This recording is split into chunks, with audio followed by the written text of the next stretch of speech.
Sammy and Bella, and we are in Parma in Italy, literally in a basil field. And we're so lucky to be here for the very, very first crop of basil this season. Yes, we're going to make an orecchiette pasta with a pesto genovese, which is pretty crazy because we're using a pesto where the basil is grown literally right over there. Okay, so I think the first thing we should do is definitely cook our orecchiette. So it's beautiful orecchiette, and actually that means little ears in Italian. So you can see You do have little ears. I have very little ears. They're almost the shape of my little ears. And we're going to cook these for about 10 minutes. So usually you cook it to 11 minutes for al dente, but we want to finish it off in a beautiful sauce that we're going to make as well.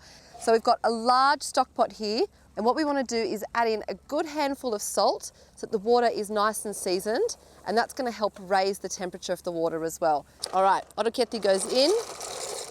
It's so wonderful that in these fields surrounding us right now, just minutes away from the Barilla factory, there's so much amazing produce. We've got the first season of basil growing, we've got durum wheat growing as well, and also alfalfa, which feeds the cows, which make the best milk in Italy, which makes the best cheese in Italy, which is grana padano, which is exactly what we have in our basil pesto. I know, so we're going to be using a jar of the basil pesto, which is the pesto genovese. But to start off our sauce, I've got a little bit of butter and a little bit of olive oil as well, just to stop it from burning. The butter is beautiful here as well, isn't it? And then we've just got some baby peas, so we're going to add a little bit of sweetness to our beautiful pasta sauce. And don't be scared to use frozen peas. They're actually much better than fresh because they're snap frozen at the farm. Really fresh, just like this here. Giving the pasta a good stir will stop it from sticking, and also using a good quality product like the Barilla orecchiette that doesn't actually release its starch when it cooks will also prevent it from sticking. All right, so while that's cooking, I want to show you guys some of this. Now, this is another local king of the area. It's prosciutto di Parma, and it's absolutely delicious. It's so nutty and creamy, and you can actually get this stuff in Australia as well. So what we've done is we've just sliced it up and then pan fried it. And as you can see, it's gone really, really nice and crispy. But this is the king of our dish, the pesto genovese, which is the basil pesto. So the actual variety grown around here is the genovese variety, which is lovely because it doesn't have any mint notes to it. It's a pure basil flavour. Okay, Bella, I think the pasta's ready. We can keep some of that pasta water because it's going to help loosen the beautiful pesto genovese sauce that we're going to make. Okay, so Bella, it's time to add in our beautiful pesto genovese.